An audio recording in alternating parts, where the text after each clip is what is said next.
So this paper is your note sheet. I know they look kind of similar. You need to know the difference between your note sheet and your practice.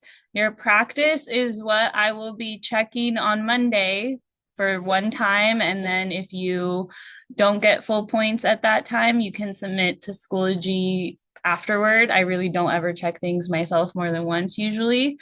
And then the notes is what you keep for your binder check, which your last binder check of the semester is scheduled for December 4th. So that's the week after Thanksgiving break, like on a Thursday. And then the day after that is your Unit 4 test. So the Thanksgiving break is a really good opportunity to make sure that you are caught up on all your assignments, that you're caught up on all your notes. Everything is recorded. I mean, maybe from like a different year, but everything is recorded and is in Schoology, so you can get like the full effects of the lesson if you miss it or didn't take notes for whatever reason. There's also just like a file of notes too. But like I said before, like I don't want you to just have handwriting practice. Like I want you to actually know the math. So watch the videos, take your notes. I only need you to have what's done on the notes that we do in class. So we don't do every single problem all the time. And I don't expect you to go home and try to do the problems we didn't do by yourself. Just whatever we do, I know what we do in class. I look for it in the binder check and I count them when we fill it. So notes are for binder checks, practice is for your practice, and so forth.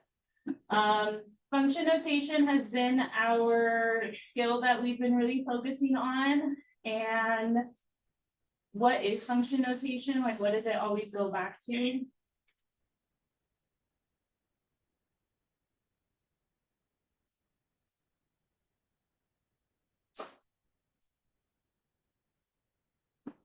I'm talking about it for all week. So what is function notation always go back to?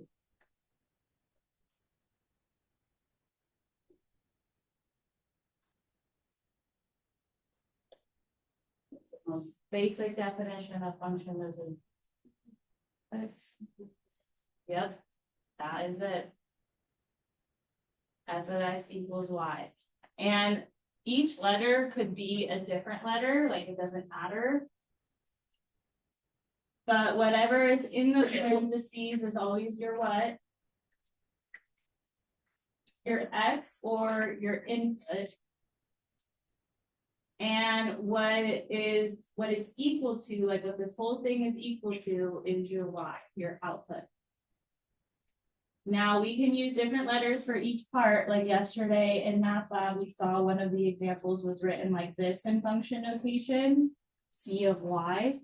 Even though that's a letter y, it's still my input because it's in the parentheses. It's still whatever's independent in the situation. So usually you guys are pretty good at recognizing x is the input and y is the output, but it's just whatever's in parentheses is the input, whatever's not in parentheses is the output. The very first letter is always like the function name. So it lets us do a really shorthand way of saying, like, instead of plug 30 into function f, which is x minus 7 or something, and the answer is 30, I don't know, I'm just making this up. Then we just say find f of 30. And once we find it, we just say equals whatever number it is. So when it says to write things in function notation, really, we're just replacing the y with f of x. So like this, which is in a format you guys recognize, you can see the input and you can see the output. In function notation, instead of writing y, we write f of x. F of x equals y, which is another way to write your output. But the nice thing about it is that you can see your input and you can see what you plugged it into. And that's why we like it so much. All right, this is read as f of x or function of x. You would say f of x a little shorter, but it just stands for like function of x.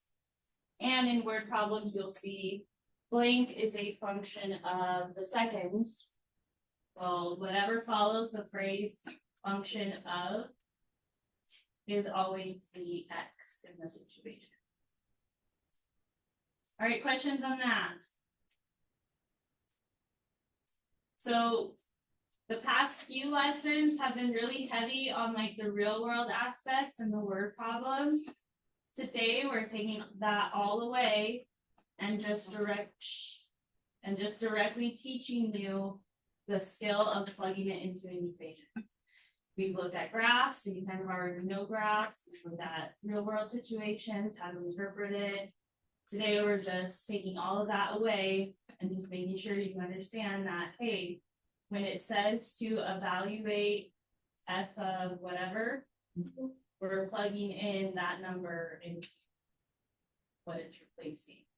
So to evaluate a function for a specific value, substitute the value in for x, or whatever is in parentheses that you that. Okay, so I'm going to start off easy with number 1. So f of x equals x plus 7. First one says find f of 5. So what is that 5 replacing? Good, you can tell from the notation what was in the parentheses before. So if they're now replacing it with a 5, what they want you to do is replace anywhere you see an x with a 5. And notice I'm using parentheses. That's good practice. Like, it might not make a difference in this problem, but it will in other problems. And until you know, like, hey, that'll mess it up, you just have to like do the best practice so that you're always getting the right answer. So what is 5 plus 7? 12. And I would write my answer in function notation to show I plugged in 5 into function f and it equals 12. Rather than just putting y equals 12. Now I know what I plugged it into, what the input was, and my output is clearly defined. Questions on that?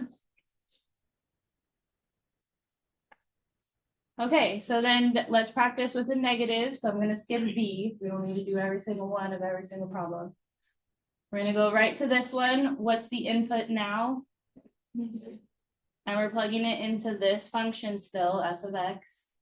So anywhere you see an x, we're replacing with a -3. It becomes -3 plus 7. Let me make that look more like a 3.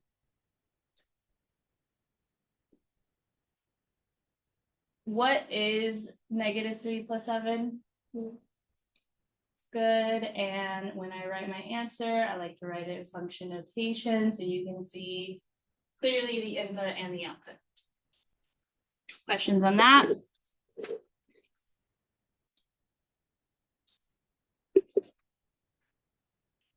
So the left side is not f times 5. It is not f times -3. You don't need to do anything with the left side. It's just notation. So that's kind of the nice thing about this is that since we're not having to do things on both sides of the equations, because we're just plugging stuff in, really you can use a calculator for all of these. Like this one, let me go to a more difficult one on this page. So let's scroll down all the way to number 6. All right, so if I can just recognize like, hey, this is my input, I need to plug it in anywhere that I see an x, and I need to use parentheses every time, then I can really just use my calculator for the rest. However, the calculator will tell you the wrong answer if you don't put the parentheses. Like, I can't be any more clear about that. Anywhere you see an x, you need to put parentheses and whatever we're replacing with the x. Everyone see how I wrote it, just like how it was given with parentheses and -3. The rest you can put in your calculator. Like, yeah, once upon a time you learned the order of operations, and that's still a really important skill. You don't need to do long division anymore. You don't need to do multiplication with like tiles again. Like, you don't need to do that anymore. You can use a calculator because this is just going to be a small step in a bunch of other things we ask you to do.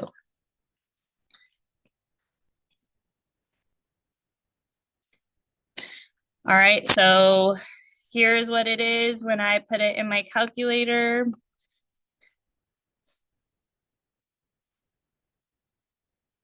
Exactly how I wrote it down on my paper. When you guys do your practice later, this would count as scratch work. You showing me what it looks like before you plug it into the calculator is all the scratch work I need. Because honestly, after you write that down, I really want you to use the calculator. I kind of don't trust you to do the order of operations yourself, if I'm being honest with you. Plus, it's like time consuming, and who has time for that? Just type it all in exactly how it's given to you. And this is a great way to see if you know how to use a calculator. If you're getting an answer other than negative 31, then you did something wrong and you're typing it in. So let me know if you are struggling and I can help you figure out what you're doing wrong. But what it probably is this. So look at the screen. Remember I told you how important it is to have those parentheses? In problems like this, it makes a huge difference because look, I take away the parentheses. Are you looking at the screen? Look at my screen. I take away those parentheses and now it tells me the wrong answer. What is negative 3 squared? It is a positive 9. But for some reason, calculators, when you don't put parentheses around that negative 3, they read it as 3 squared, which is 9, and then they put the negative in front of it, which is just not true for what we need it to do. We need it to do negative 3 squared, which is 9, and then it has the other stuff around it that's also being done. Okay, so you should be getting negative 31 for that. Let's try one more with the 5 into that same function.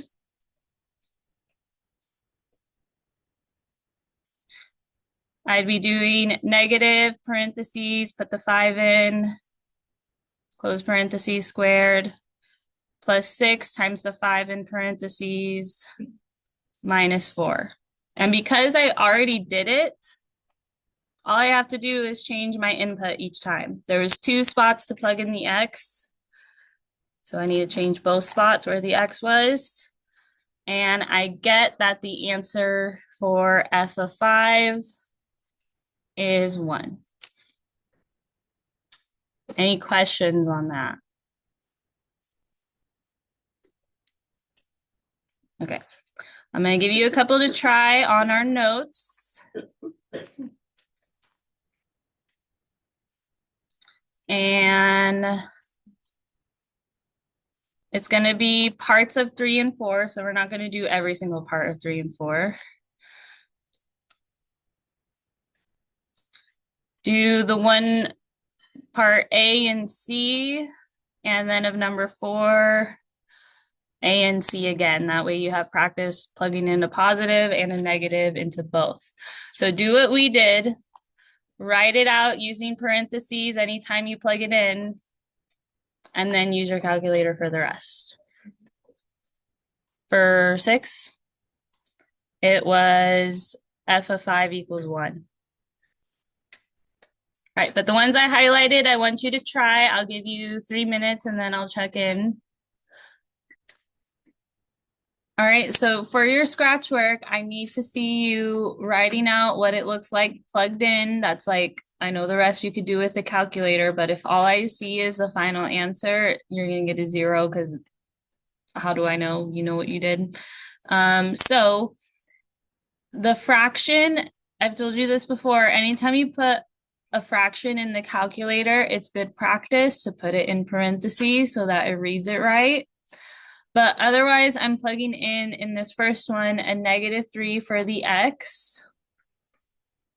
and using parentheses wherever I have to plug in. Sorry, it's like lagging, so that's what it looks like before I plug it in. I'm also going to plug in this one down here because then I just have to change it in my calculator. This one, my input is 9. So look at my screen, make sure you know how to plug things in. This would be your scratch work. I'm going to use my calculator for the rest. So especially our handheld calculators, you need to put the fractions in parentheses so that it reads it right. And anytime you plug in for a variable, you need to put what you're plugging in parentheses.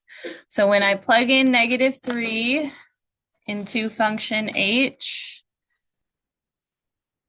I get -3 as the output as well. So that's what I would write my answer as. When I plug in a 9 for the x, I get h of 9 equals 5.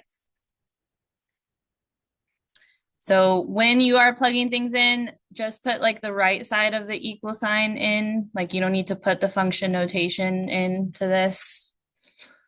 Just put this that needs to be simplified. Questions on that? Josiah? If you don't, like maybe it works for this problem, but on other problems, it'll mess it up. So I would just say best practice, anytime you're putting a fraction in the calculator, put it in parentheses. Questions on any others? Okay, so as long as you got these numbers when you put in the calculator, then you did calculate it right. But those like little things that are best practice will just save you because you don't really know that you're getting the wrong answer until you get your results, right? So it would just save you from that. All right, so scrolling over to number 4 now.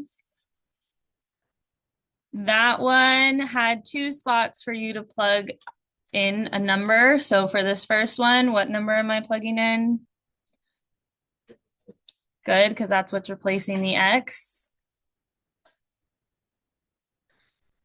And there's 2 spots to put in the x. This is what it looks like when I plug in that -4.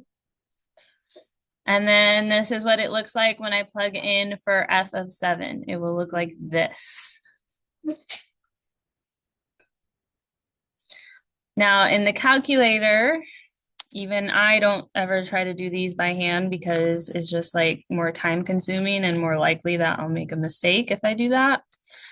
So this is one where if you didn't put the parentheses, it would make a difference. So if you are getting any answer for that other than 20, then you did not listen to the little suggestions I gave you. Like, I'm not just telling you things because it's like I want to be annoying. It's because it will make a difference. So f of -4 equals 20. If you did -12 instead, that's because you didn't put the parentheses around the -4 before squaring it. And then when we change that to a 7, don't forget to change both spots for the x because there was 2 spots. You should be getting f of 7 equals 42.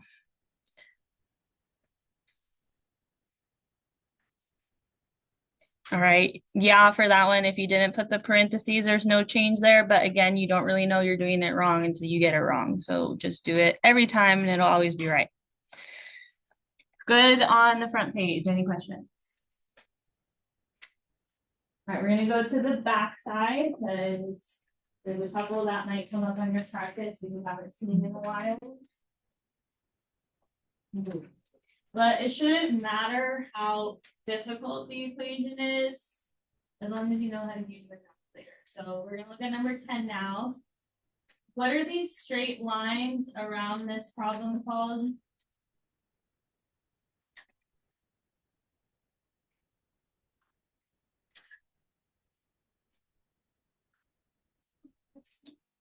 They're absolute value bars. Good. So they're not parentheses. They are grouping symbols still, But what they're asking you to do is like whatever number it simplifies to in the absolute value bars, they want you to tell us the absolute value of it. So like, what's the absolute value of 3?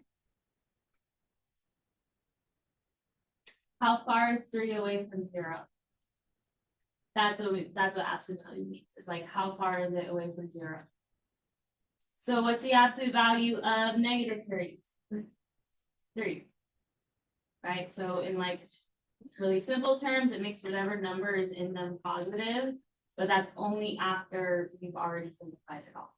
But of course, that's a good fact to know, but you can also just put absolute value bars in your calculator too.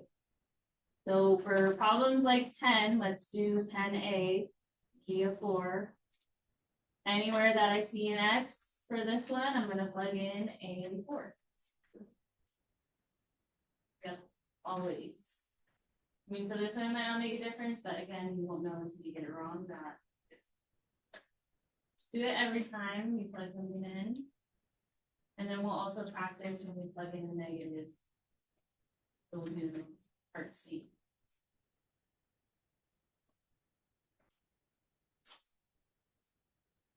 Okay, so double checking that I wrote it out the same way, just anywhere that there's an X, I put in what they want us to put in for X. And then I'll use my calculator for the rest.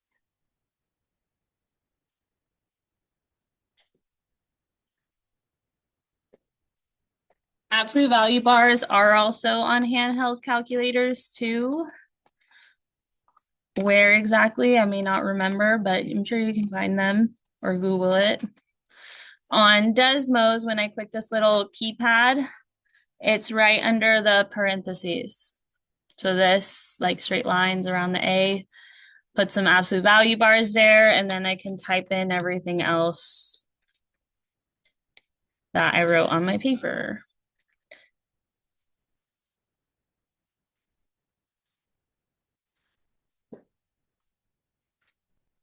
All right, so that's what I wrote on my paper. That's me plugging into g of x. And when I do that, I get 12.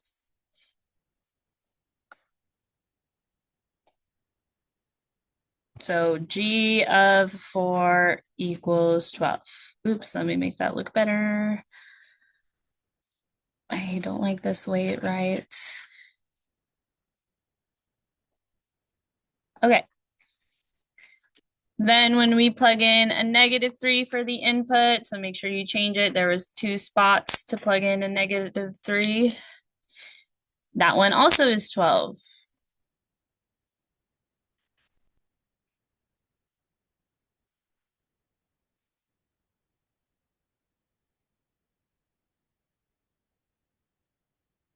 All right, would this one be a function?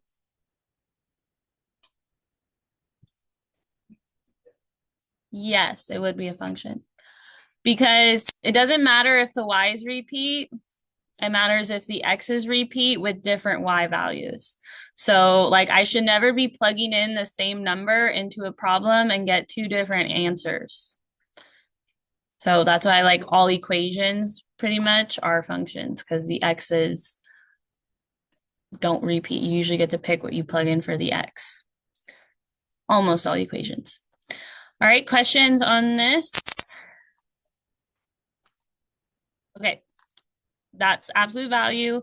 Let's look at 11 and 12, and then you'll have time to work on your practice after. So we've been doing a lot of word problems, mostly attached to graphs. Sometimes they'll throw in an equation, but now you know how to solve things in function notation when they're equations. So we have anthropologists use the length of certain bones of human skeleton to estimate the height of the living person. One of those bones is the femur. To estimate the height in centimeters of a female with a femur length of x, this function h of x can be used. It says find h of 46. What is that 46 replacing? Okay. It's replacing the x. You could see from the notation, it's in the parentheses. They want you to replace an x anytime you see it with the 46. Sometimes they'll say like h of x equals 46, and then you know they're giving you an output. But this one, they're giving me an input because it's in parentheses. I need to replace it anywhere that there was an x.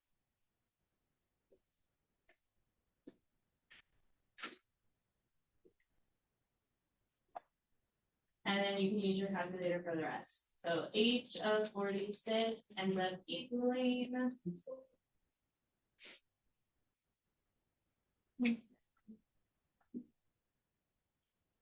What would that be? Okay, that sounds right, but let's just double check.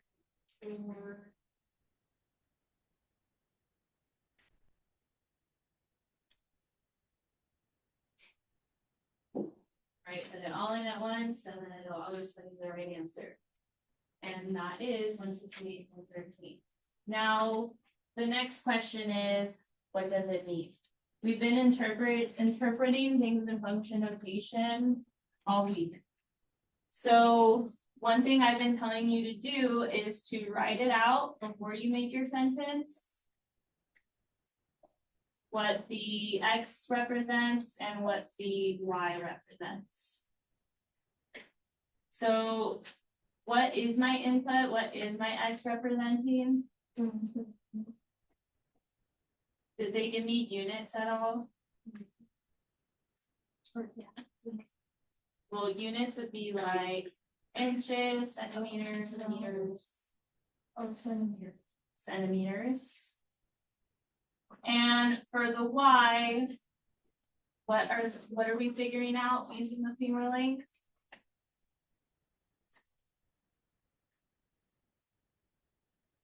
Oh, the bones.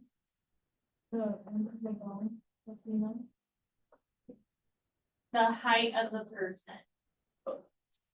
And we get that from rereading the problem. Right? To estimate the height of the living person, one of the bones is the femur.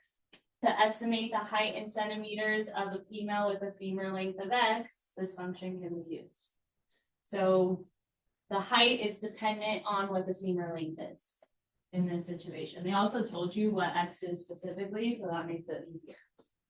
Right, but that I would do first, so that if you were reading answers or having to write your sentence yourself, you're not mixing them up, because that's a really easy thing to do. They'll try to trick you like that on the test. So you would say the femur length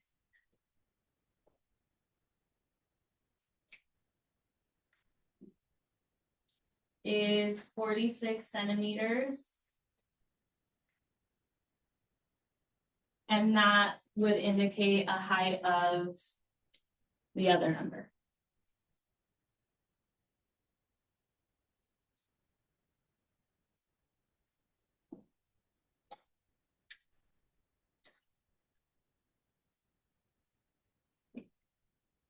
A height of 168.13 centimeters.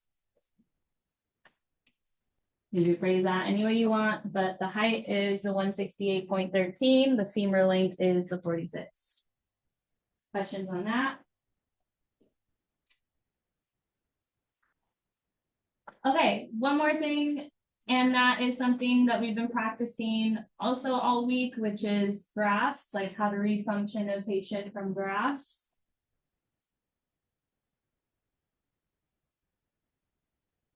So here's a graph of a random function f of x. We're going to identify the outputs because all of these that they gave us are inputs. And I know that because they're in the parentheses. So where do I find my inputs on the graph? What do I look at? Which lines? What was that, Riley? The x-axis, right? Because my inputs are always the x's. My inputs are always the x's. So I need to look at my x-axis then, find where my first one is -4. So find where -4 is on the x, it's right here. See where it touches on the line. See what y value that is. What y value is that? 2. So f of -4 equals 2. Graphs are my favorite. You don't have to do any calculating. Well, that's a good question. That 0 is what in x or y? So find 0 on the x-axis. It's right here. It touches on the graph, also right there. What y value is that? Try the other two by yourself, f of 2 and f of 5. I'll call in for the answer shortly.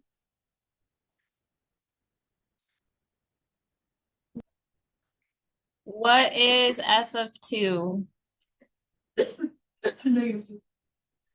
Okay, let's take a look. Here's where the 2 is on the x. They're giving us an x because it's in the parentheses. It touches here on the line. That y value is -2. Table 2, f of -5 equals what? Okay, let's take a look. Here's where 5 is on the x-axis. Here's where it touches on the line. That y value is -1. And a good way to like try and trick you would be to give you something like this. What are they giving me now?